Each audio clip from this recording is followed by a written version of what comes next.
Hi, everybody. Chuck here. It's May 9th, 2017, and podcast time. I know it's really 2025, but we're going all the way back to May of 2017 to talk about itching. Oh, boy. Just seeing that title probably makes you itch. And that's one of the deals with itching, if I remember correctly. So I hope you dig it, and I hope you're not too itchy right now. Welcome to Stuff You Should Know, a production of iHeartRadio.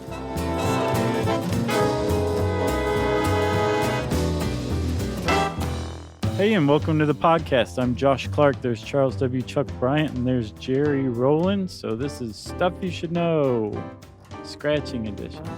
Yeah, this is one of many. You remember when we did yawning? Yeah. Well, that's the only one I can think of, where just researching something makes you do the thing you're researching.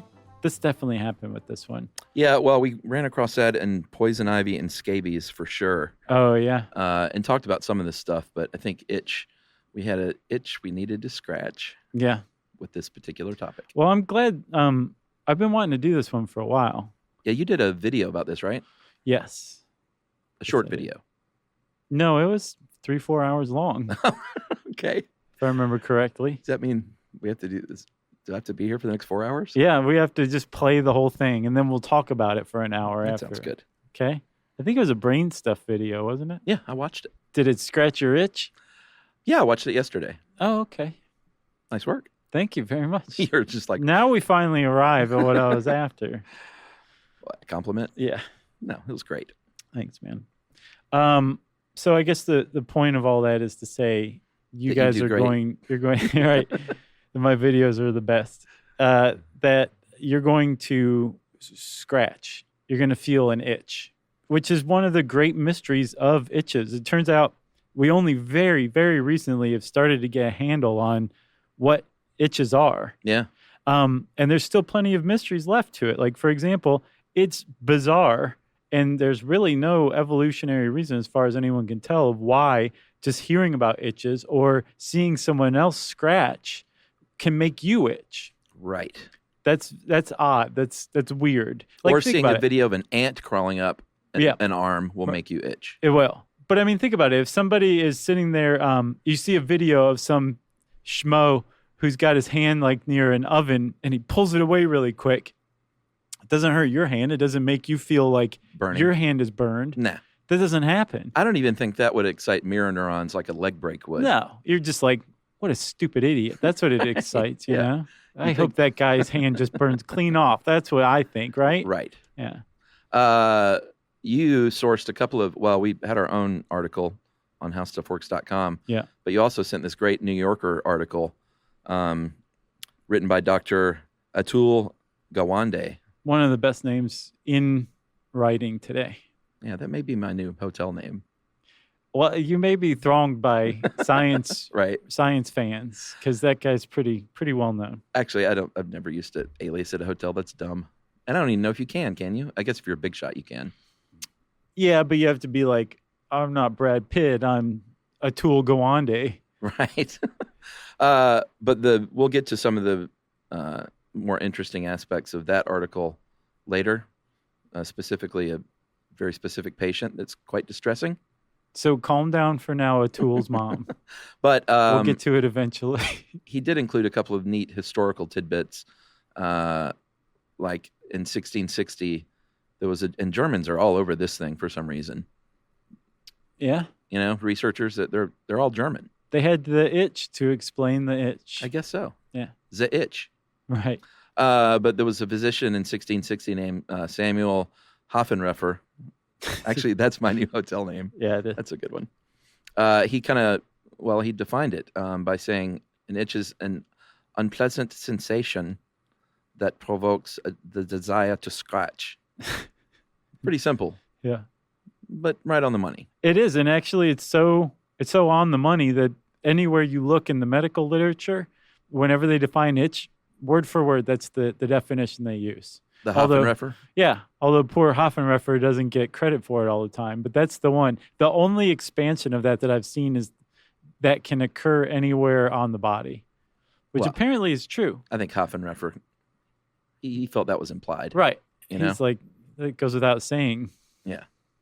I'm scratching right now, by the way. Yeah, it started. I don't know if I just noticed more, because as I was doing it, I was thinking, well, now I'm scratching. Then I thought, do I always scratch this much or itch this much? Oh, I hadn't thought about that. I'm pretty sure that I don't think I scratch as much as, I don't know. You raise a really good question. Maybe we can get an intern to follow us around and just record our scratching. Right. I'm surprised that that's not already a TV show, frankly. Josh and Chuck scratch. Just being followed around. Yeah. Oh. You know? No one wants to see that. Well, that's probably why it's not. You're scratching. See, that's what I'm saying. I don't think I scratch this much. I don't notice it. All right, moving on to Dante's Inferno. It was in Dante's Inferno, the burning rage of fierce itching that nothing could relieve is how falsifiers were punished. Yeah, do you know what a falsifier is? Us?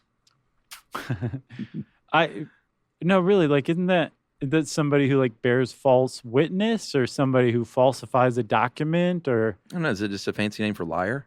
Maybe. Oh, I thought you were going to tell me. You were just wondering. Yeah, I don't know. All right.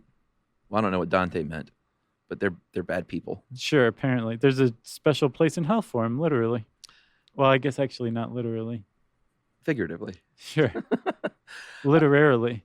Oh, very nice. So itching scientifically is known as pruritus, Pruritis. Yeah. It's one of those tough to pronounce things, for me at least. And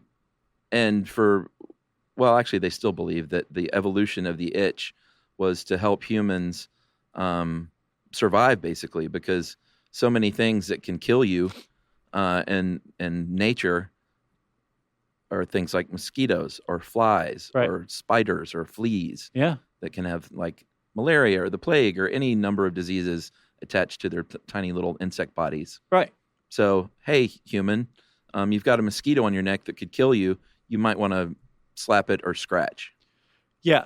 And that's still, as far as I know, the evolutionary hypothesis for why we experience itching. Yeah. And it's not just us either. Well, you're scratching like crazy now. Yeah. It's found throughout the animal kingdom. From us to apparently fish have shown scratching behavior. Yeah, that's crazy. Fruit flies. How does a fish scratch, you might ask? It rubs up against rocks. Yeah. It's kind of cute. It is a little cute. It's like, I remember my dad did like the, who was the bear in Jungle Book? Was that Baloo? Yes. He would do the Baloo where he would get up against a tree or a wall. Yeah, yeah. And then I did it probably because of that. I'm sure that's where I got it and realized that it works. And I still do it every now and then. Oh, yeah? Yeah, I look kind of silly, but... Do you sing while you do it? Yeah. The Bare Necessities. Right. That's still my favorite. What else are you going to sing? Like Mambo number 5? I'm going to start doing that, actually. People be like, think something's wrong with Chuck. Yeah. So like you said, though, it was up until almost, what was it, 1987, the mid to late 80s, that another German, H.O. Handwerker, and his gang of toughs, they started to do actual like research about it. They were puzzled and wanted to solve it. Right, because up to this point, up to actually 1987, everyone thought that an itch was just a low-grade pain stimulus. Yeah, I guess they were pain just sensation. Happy with that. That's just what they thought it was. Yeah. And Handwerker said, you know what, let's find out if this is actually true. I'm tired of sitting around just assuming this is fine. Right. I'm a Handwerker. And he got to work with his hands testing this, right? Wow. So I know it was like Jonathan Strickland level puns. What he did was, this is just awful. Yeah. He introduced, using like electrical stimulation, I guess, he introduced histamine to skin cells, right? And histamine is a natural, I don't know if it's a protein, but it's a natural compound, natural chemical, right? Yeah. That the body releases in response to certain stimuli, say, for example, like a mosquito bite or something, and it triggers the inflammation and immune response in that area, right? Yeah. So histamine is associated with itch, and it had been for a very long time. So this guy was using electrical stimulation to introduce histamine in increasing amounts in these poor study participants. And it went from barely noticeable to, this is a quote, the maximum imaginable itch. And they never felt pain. Yeah, like even though they ramped it up to 11, no one ever said like, holy crap, that hurts. They said, please, for the love of God, stop, let me out of this. And Handwerker just cackled and cackled. Wow. Right. And these men with like black leather gloves were holding the participants down. Yeah, they said, this is not worth the 5 Deutschmarks that I'm getting for this lousy study. Yeah, that's nice, man. This would have been pre-Euro, I think. Oh, yeah. Even though the EU was around, I don't think the Euro was around in 87, right? No, because in the 90s. I traveled to Europe in 1997, and I was still on all that weird money. Oh, okay. Yeah, so it was a while after that. So now scientists, I think this sort of introduced an itch to the scientific community, because after hundreds and hundreds of years, Handwerker sort of disrupted the thought process of the itch and the scratch. Right. And all of a sudden, scientists were like, oh, well, maybe we should start looking into this. Maybe we can actually isolate the nerve and figure this thing out. Yeah, because, I mean, if it's not just a low-level pain sensation, then that means it's its own thing. And if it's its own thing, it probably has its own system, and we need to know more about it. So they got to studying it. Yeah, I wonder if all of this was under the notion that they were trying to cure itching. I don't know, because from what I was reading, and all of this was pretty recent stuff. Yeah. There is a real unmet medical need in addressing like chronic itch. Sure. Because, most people who go through life just experiencing itch under normal circumstances, right? Like say you or me, we're like an itch. Yeah, they suck for a second and then it goes away. Yeah. Imagine it not going away ever, whether you're asleep or awake or swimming or in outer space or doing whatever. Yeah. You're itching constantly. Supposedly, it has as much of a pronounced effect on a patient's life as chronic pain does. It's constant, persistent, and agonizing, and it's not being met or treated because it's not understood. So they're just now starting to get into pain or itch research. Yeah. I saw that somebody put it where pain research was about 20 years ago. So it's starting to really heat up, but we're still just starting to understand it. So I would think that they weren't looking to cure it. I think it was just pointed out that there was this whole branch of neuroscience that was totally not understood. So get to work, neurologists. I wonder, I never really thought about it until just now, but I wonder what happens when a performer or somebody like that is in the public eye or on TV or on stage, or like the president giving a address, like what do they do if they have poison ivy or some other kind of contact dermatitis? Like, have you ever thought about that? Like, what if Lin-Manuel Miranda has like a really bad case of poison? I guess they can get an understudy in that case. Sure.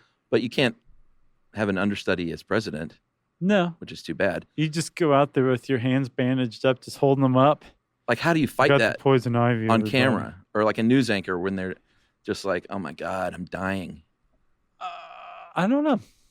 I guess a news anchor can tape things, but I'm talking about live. What does Tom Petty do, for God's sakes? Tom Petty grins and bears it. He had a hard scrabble childhood. He sure did. Prepared him for that. I'm going to see him tomorrow night. Oh, yeah? Mm-hmm. Nice. Tell him I said about we're meeting for coffee. Nice. He's not performing. Anyway, I was just curious about that. Well, it's a good question. Thanks. Do you remember when Costas had red eye at the Olympics and he was so dedicated to being the commentator, the anchor for the Olympics? They finally were like, you have to stop. Yeah, man. No one can look at you People anymore. are writing in. You're disgusting them. It was gross. One thing that made me think of that is I had recently, you can still kind of see it on my forearm, the scars, but I did a cement job. I was building this fence, putting in a gate at my house. All right. And Scotty, you know Scotty. Sure. He and I built, Pippin. Not Scotty Pippen. He and I built this thing together, and we sank these huge posts for this gate, and I didn't know that cement could cause contact dermatitis or even burns. Never knew this. Yeah. And it was kind of a tight spot, and we couldn't get shovels in there in the hole. So we were literally mixing this stuff like up to our elbows with our arms. And I was like, this kind of feels good. I even said, like oatmeal or something. And then 2 days later, my right arm was just covered in the nastiest dermatitis I've ever seen. Wow. Yeah, and then he got it. Yeah, it's still like kind of hanging around. So I went and got a prescription for steroids, which made me a little crazy for a week and a half. Okay. Did you trash the gate and have to start over? No. Roid rage? I think I was probably not the best husband, though. I see. Over that time period. Yeah. Judging from Emily saying, hey, you're a real a-hole. Get off the steroids. Gotcha. Get off the juice. And I was like, shut up. Watch me hit this homer. So, long story short, I experienced this recently, and it was awful. And I can't imagine, like, shooting a TV show or something, or, like, doing anything or performing live. Yeah. Like, I would have to address it, because I would scratch and smack it was what I usually do. That's what you're supposed to do, not scratch. Smack I guess we'll just cut to the chase here. This is why everyone's listening. How do you scratch an itch correctly? You rub it. Yeah, I didn't do. I did. You know what really did it was the. We have a handheld implement in the shower along with the regular shower head. Okay, yeah. And put that sucker on the tightest, hardest, most penetrating flow. Right. And just put that hot water on it, man. And that was like, I think I spent half my days in the shower. Yeah. Over that week and a half. Were you biting down like a broomstick while you were doing that? No, it felt so good, man. I was just like, I couldn't get enough of it. Huh. And then the cortisone and all that junk too. So, we'll Benadryl. We'll talk about this because you're raising some great points here. Well, I just kind of did I ruin the spoiler? No, this is good stuff. We're going to analyze what was going on with your arm after this break. How about that? Sounds good.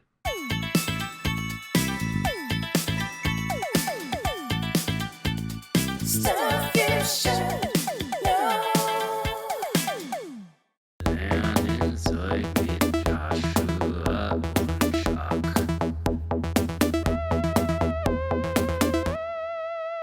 So, Chuck, you had contact dermatitis, right? I thought it was poison ivy because that area has some poison ivy. Uh-huh. But each of us, Scotty and I, had it just on the arm that we sunk in cement. Right. And then we researched and found out that could happen. Yeah. So lesson learned on that. Yeah. So what happened was something in the cement, and I'm not sure what it was, reacted chemically with the mast cells in your skin. Yeah. And histamine was released, right? Apparently. And so the histamine sent a signal through specialized nerve cells called C fibers. Yeah, which C fibers aren't just limited to itching. I think only about 5% handle that, and most of the rest are for pain. Right. So they use the same type of neural pathway as pain, but for itch, it's basically it's just like, no, these are just for itches only. Yeah. And it sent a signal through your spinal column. And in your spinal column, it released a neurotransmitter called gastrin-releasing peptide receptor. And so at the skin, the histamine would have released a neurotransmitter called what? Natriuretic polypeptide B. Okay. So that says itch signal coming your way along those C fibers. Yes. Okay. It makes it to the spinal column. And I guess in about 2007, they found that there's another neurotransmitter in the spine that I guess accepts the NPPB. The invitation. And says, I'm going to transfer this along up to the brain. That's gastrin-releasing peptide receptor. That shoots up to the brain, and it starts this cascade of activity, right? Yeah. Because when they, like after Handwerker said, hey, itching's its own thing, these other researchers went to town and traced and figured out that there were specific types of itch receptors that were dedicated just to itches, right? More Germans. And Swedes in this couple case. of Swedes, but mostly Germans. Just for good measure. Yeah. Yeah. And what they found eventually from tracing this pathway, they were able to follow it into the Wonder Machine.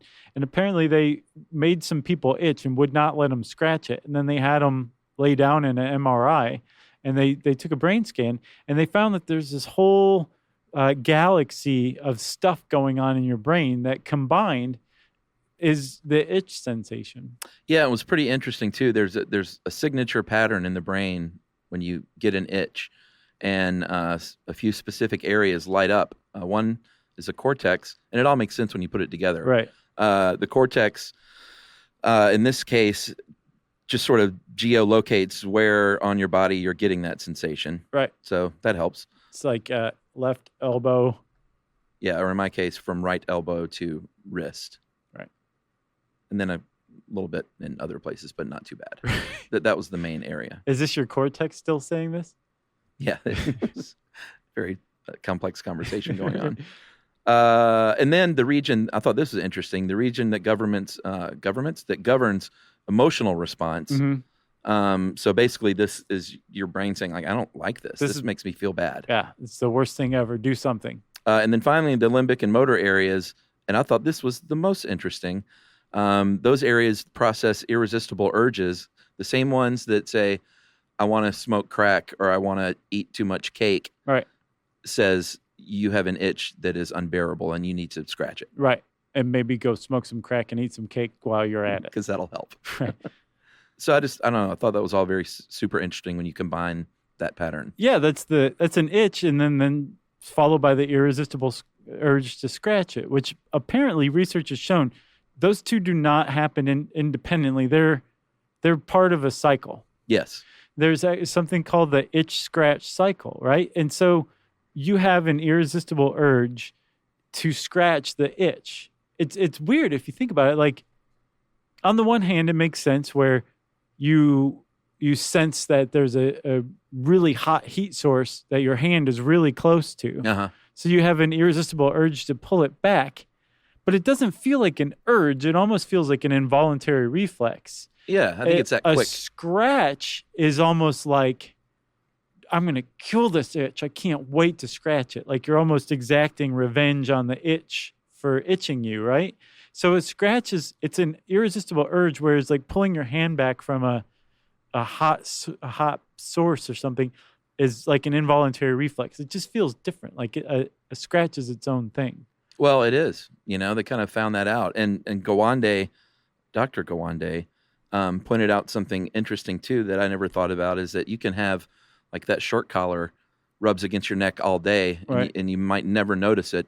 But if there's like one little string that's just poking one little area, that might trigger an itch. Right. And so you would think that, itch receptors are super finely tuned and they cover just this one tiny, like, that's what it would seem like, micron of skin. As a matter of fact, no.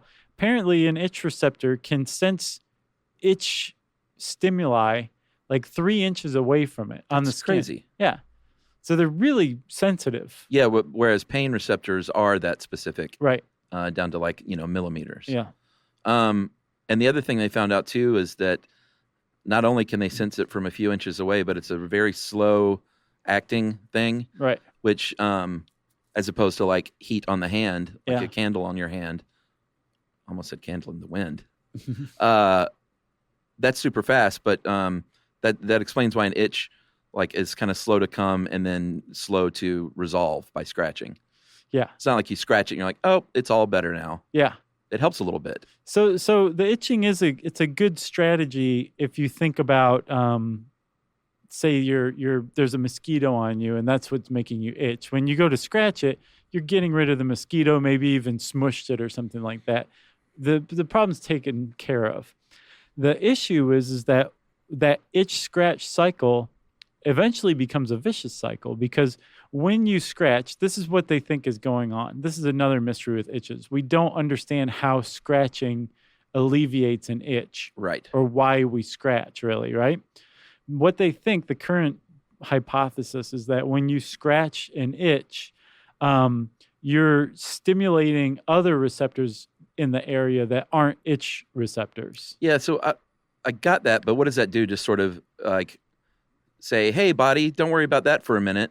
I think so. A pain receptor is now active. Right, exactly. It's sending feedback to the brain saying it's being taken care of. You can settle down with the itch. Gotcha. Right? I think the problem is that neurologically or neurochemically, when you scratch an itch, you're activating those pain receptors in the area, pain, pressure, that kind of thing. You're causing serotonin to be released. Right. Natural pain reliever, right? Yeah. Or at least mood enhancer. And what they found is that serotonin, among other neurochemicals, actually exacerbates the itch sensation. So your itch not only comes back, it gets worse. Ah. So you go to scratch it again, and then the same thing happens over and over again. That's the itch-scratch cycle, which it's not the best cycle around. No. You can think of better cycles. Not a bad band name. Yeah. It's okay. A little too cute. Maybe prog. Folk prog? They'd have to be German, probably. German folk prog. Okay, yeah. Another interesting thing they learned, too, was that, I guess we're kind of jumping around, but who cares, right? If you scratch, you don't even have to scratch the point of the itch to relieve it, apparently. Right. Like if I had that itch on my right forearm, and I could scratch maybe, it doesn't even have to be the left forearm, so it's not like you have to mirror it. But I could scratch like my neck, and apparently that might help relieve it. Yeah, I tried it. It didn't work for me. No. But I think the reason why it's possible that it could have that effect is supposedly scratching also activates like your pleasure center. Yeah, bet it does. But there's different places where you're scratching on your body have different amounts of pleasure associated with them. Did you know that? I mean, I guess so, but yeah, interesting. Yeah, but I mean, think about it. It's like if you scratch your like your clavicle, who cares? It's nothing, right? But then you scratch like your head, right above and behind your ear. It's great. Well, and I think they did find that like your back and your ankles supposedly are some of the most rewarding places to scratch. Exactly. And I don't know. I've never really thought about the ankles, but my mom would give me back scratches when I was a kid. That's nice. And it was always like one of my favorite things ever. Sure. And so I don't get those anymore now that I'm a grown up because that's gross. You know, Mom, scratch my back. Right. I'm 46 years old. Lay down. But yeah, it was like I think I preferred a back scratch to a back rub even. Oh yeah. When I was younger, but now a massage is probably way better. Sure. But if a masseuse could include a little back scratch in there, yeah, get ready for a huge tip from me. Yeah, I guess so. Or is that sexual? I think it crosses a line once they're potentially clawing away skin cells. I think that's it's no longer in the masseuse range or masseur range. Yeah, I get that. Once skin cells are involved, under the nails, sure, then you're a murder suspect. Right, exactly. All right, well, should we take another break? Yeah. And talk a little bit about one of the most distressing articles I've ever read?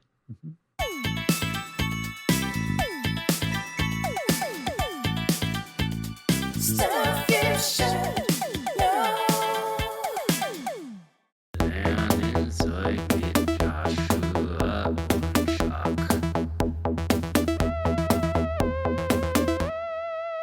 All right, so we've referenced this article from the New Yorker from Dr. Atul Gawande, and he talked a lot about itching and just had good information on the science of it all. Well, that's what he does.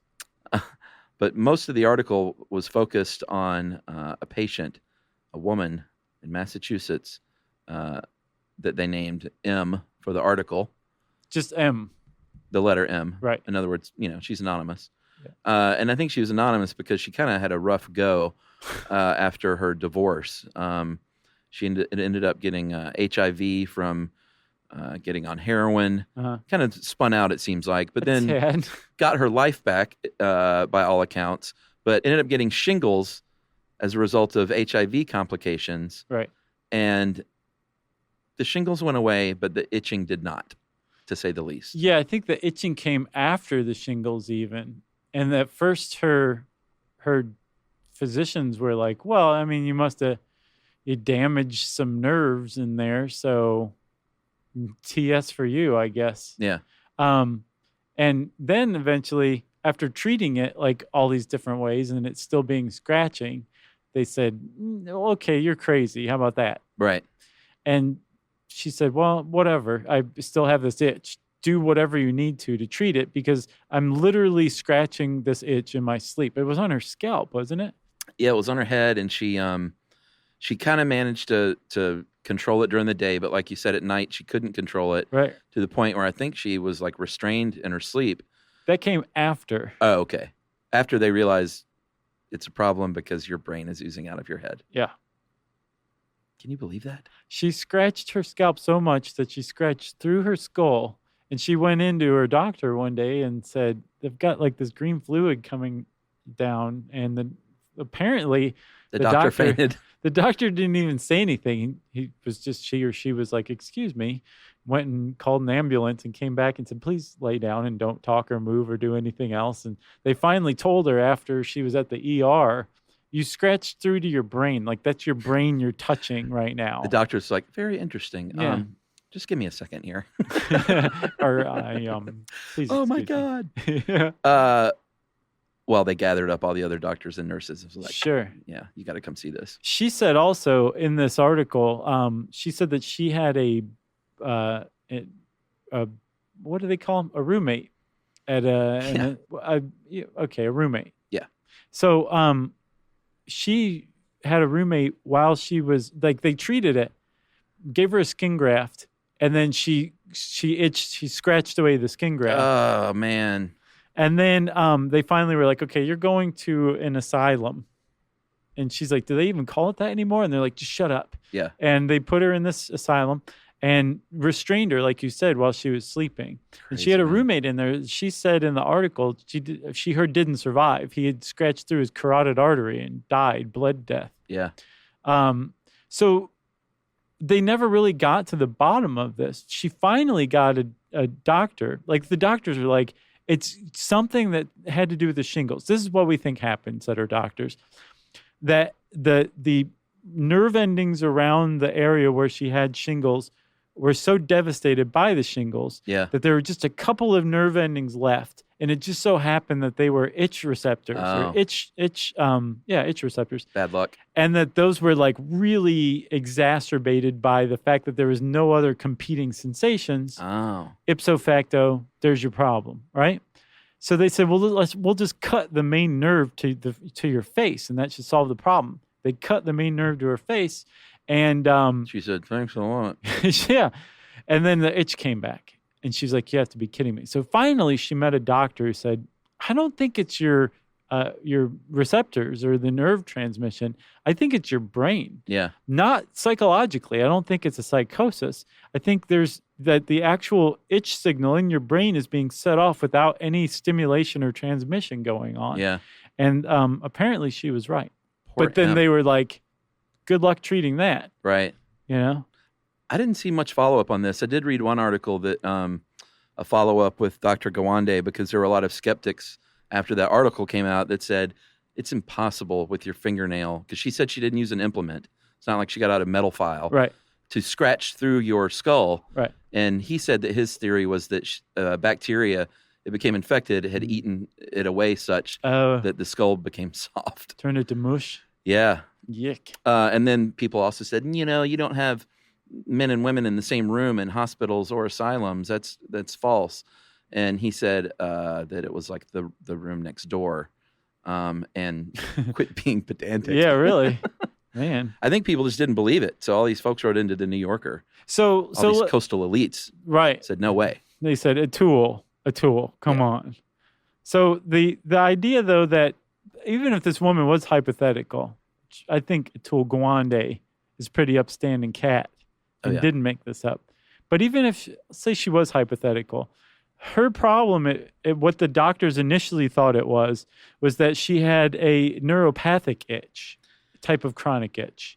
But then the doctor who apparently figured it all out said, no, it's a neurogenic itch, another type of chronic itch. And it has to do with whether it's the brain going off or the nerve transmissions going off. Either way, you don't actually have an itch, although you're experiencing the itch sensation. Well, and they also then said at some point she had a psychogenic itch. Right. So they basically covered 3 out of the 4 kinds of itches. The last one being, man, I have such a hard time, proprioceptive. And that's what you get from like a mosquito bite. Yeah. Or if you have a skin disorder like eczema or something. Sure. So they basically ruled out the most common one, and at various stages said, you've got this other one for the other 3. Right. Finally. And then again, they said, there's really nothing we can do to treat it. The one that they've got down pretty well is proprioceptive. Yeah, We've got easy. all sorts of stuff to treat that because that's basically histamine is being released and your skin is itching. So you can treat histamines with antihistamines. Yeah. You can reduce that response and then your itch will go away. Well, I took Benadryl at night, Mm-hmm. and they also make this Benadryl spray, a topical spray that it really helps. Right. So between that and cortisone and then the Benadryl at night, I did okay. Right. And those awesome showers. So the proprioceptive itch, we've got treatment for basically. Yeah. The other 3, you're in trouble, it turns out. As far as it stands right now. Maybe 5 or 10 years from now, there'll be something. Apparently, there is a lot of movement right now on treating this stuff, but it's like they're having to figure out how to block some really otherwise important chemicals in the body, like that NPPB, right? Yeah, that one, what does it help regulate your blood pressure as well? Right. So you they can't just switch that off. Right. Yeah. Just turn off the gene that produces that. You won't itch, but you might die early. Right. Not worth it. Right. The one that really, they're all sad, but the psychogenic, when you have a mental illness where you feel like you have parasites and bugs on your skin. You remember our Morgellons disease? Yeah. How did you said it Morgellons, right? And I said Morgellons. I can't remember. I know that I said it the way everyone else says it, though. Yeah. That's all I remember. Morgellons. That's right. That's how I said it. Man, but all this stuff, I had so much empathy for M. Yeah. And wanted a follow-up so bad to see how she was doing. You know? Yeah. And if she kept scratching holes in her skull. I don't know. Jeez. So I read another article called Accidental Therapists. Uh-huh. It's by a guy named Eric Broodman, and it was published on a website called STAT. And it's all about delusional parasitosis, but how it's treated sometimes by entomologists.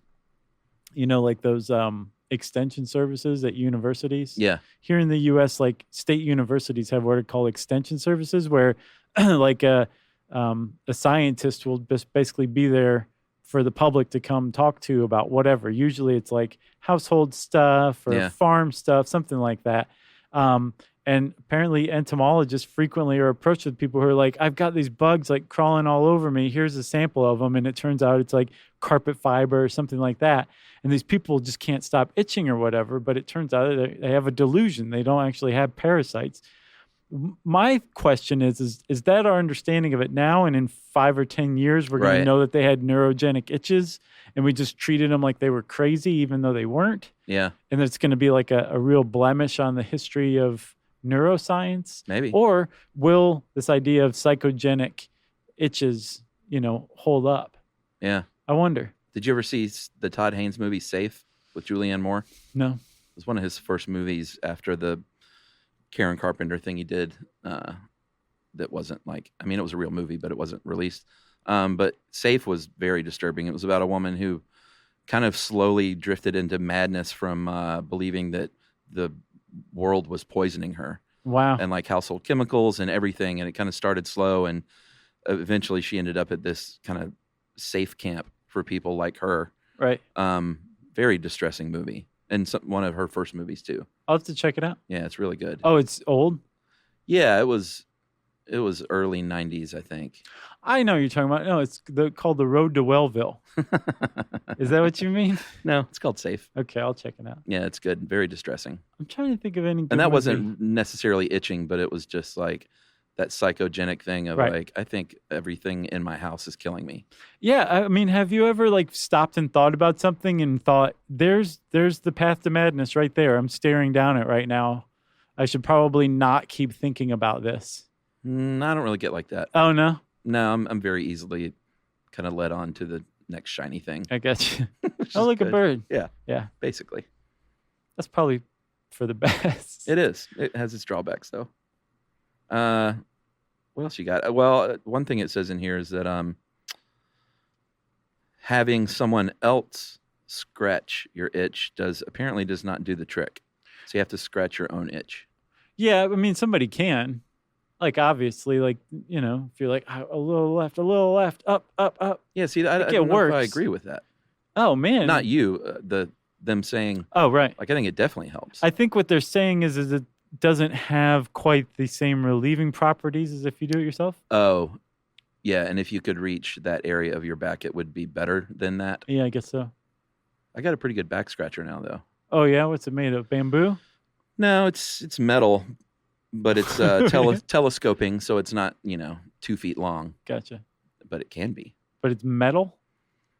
Yeah, it looks like a Like, what are the bear parts? claw, not the pastry, but a Oh, real bear claw, which actually looks like the pastry. yeah, I guess it does. That's why they call it that. I never thought about that. Why'd you think that was called that? I'm just kidding.